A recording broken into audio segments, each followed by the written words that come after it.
The Uvala were a race of sapient octopi. They had long ago shed their need to live underwater, their ancestors having moved on to a more tree-dwelling lifestyle. They designed their ships just like their living structures.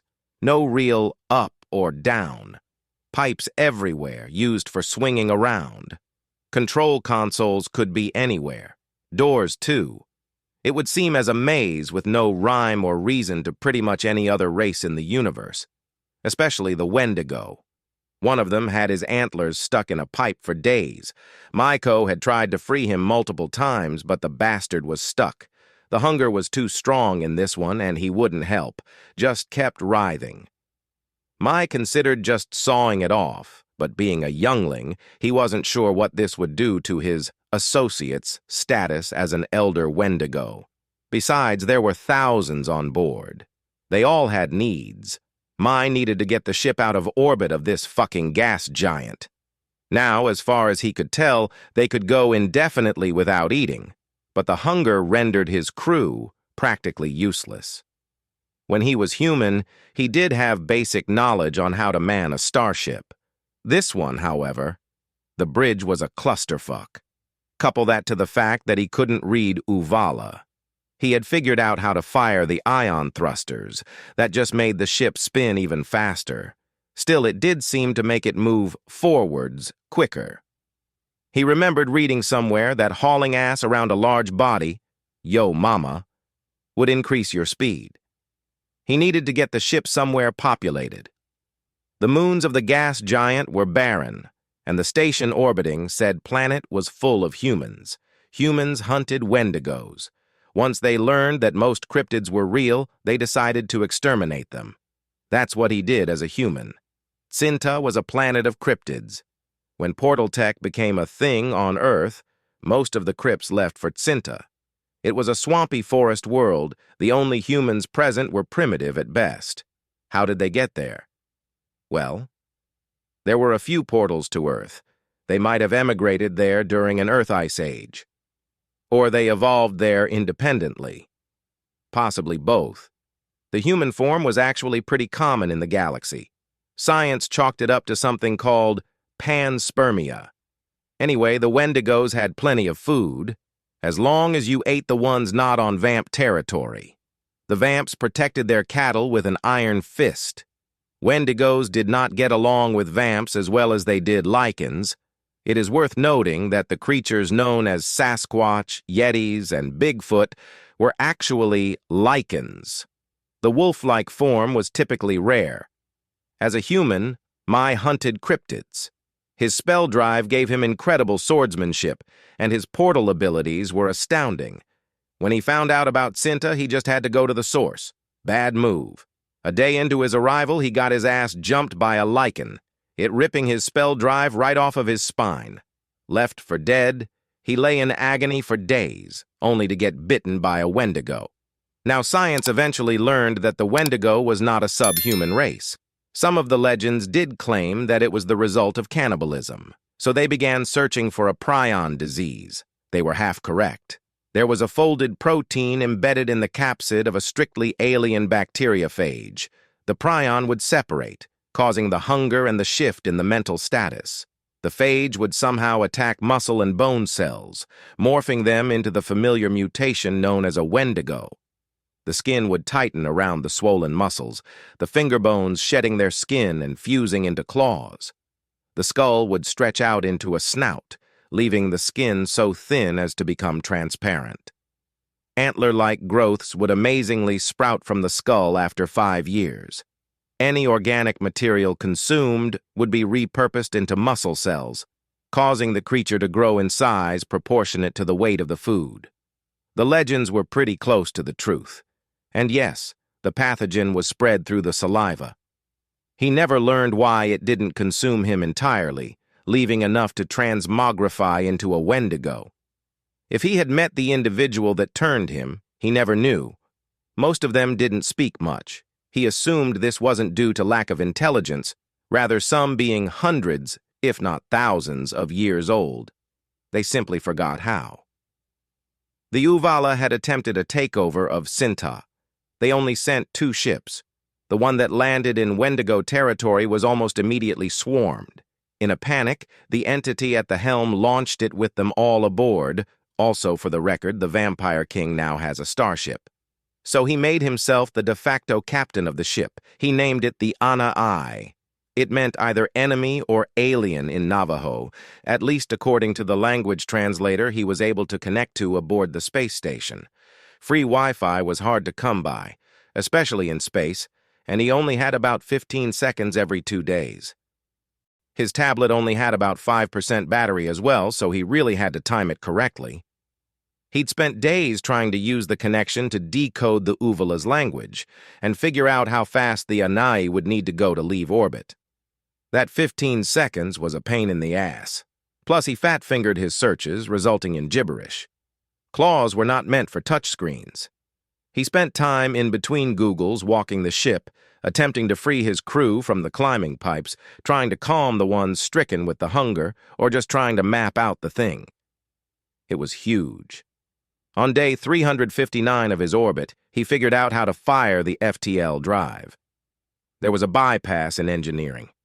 Unfortunately, he would have no real idea where it was going. Adjustment for direction was done on the bridge, and he couldn't figure that out. Of course, the controls were meant for someone with 10-foot tentacles. He was able to press both buttons simultaneously with his foot and an antler. Not being a genius in math, he didn't realize that firing FTL while orbiting a planet at 70 feet per second would result in a warp factor of 11. By the time he was able to get the drive shut off, they were nowhere. Literally nowhere. No stars, no planets. Basically for lack of a better word, a void. The cameras showed absolutely nothing, save for a small chunk of rock that seemed to have an office building on it. He wasn't sure. They were traveling way too fast to get a lock on it with the camera system, one of the few things on this ship he could actually operate confidently.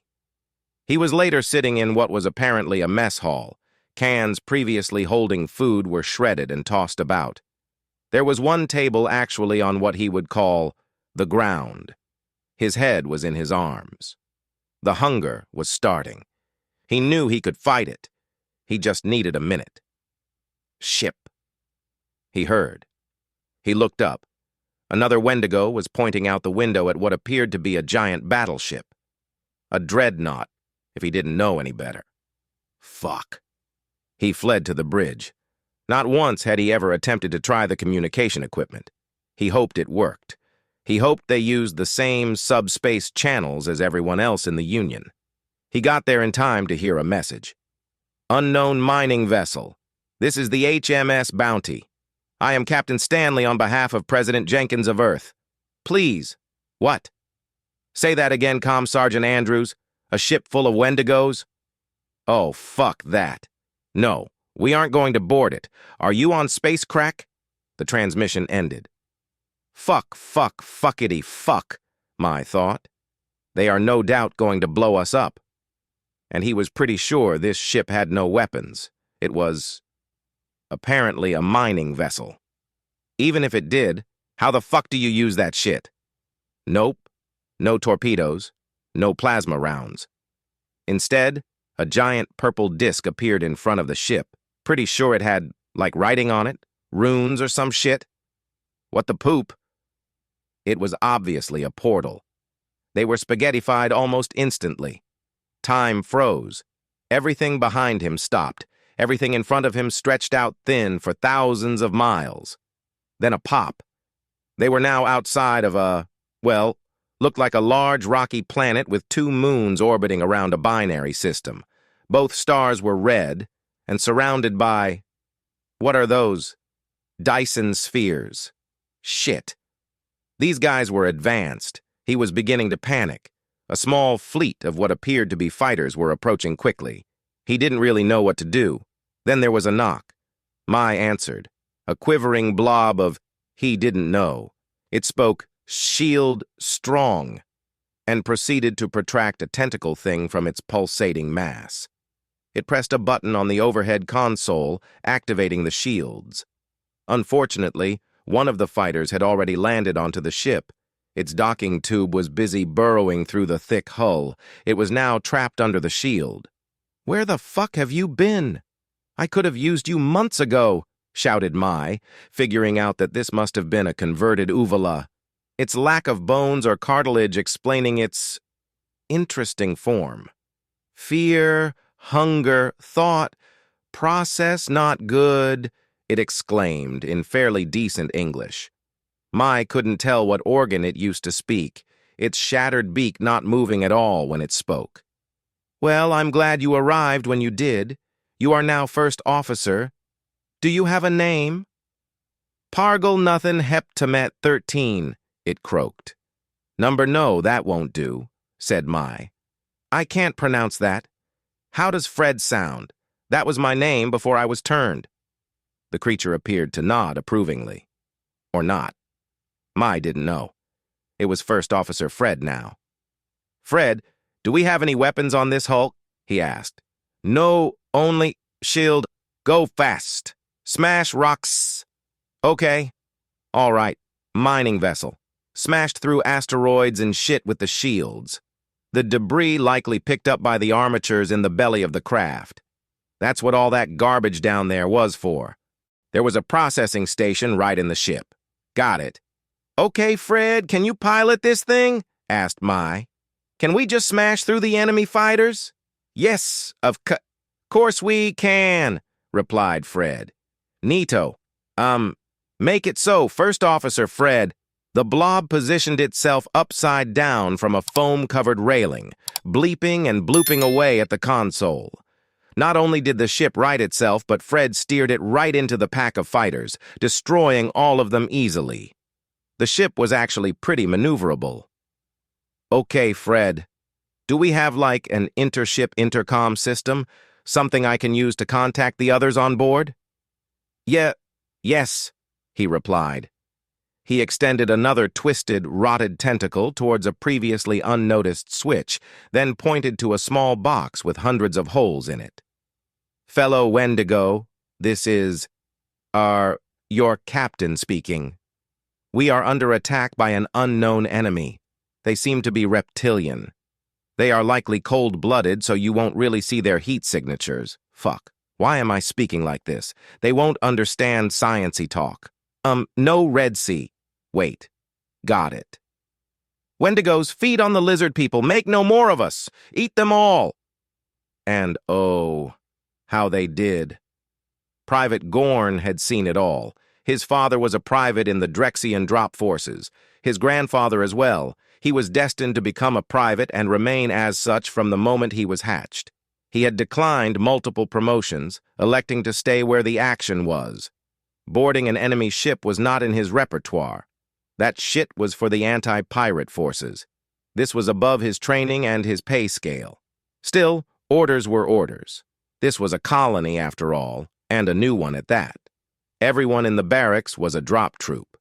Apparently, the foul Uvala had sent a single ship to attack the colony, no doubt a retaliation attack. The Drexians had successfully destroyed their homeworld a month prior.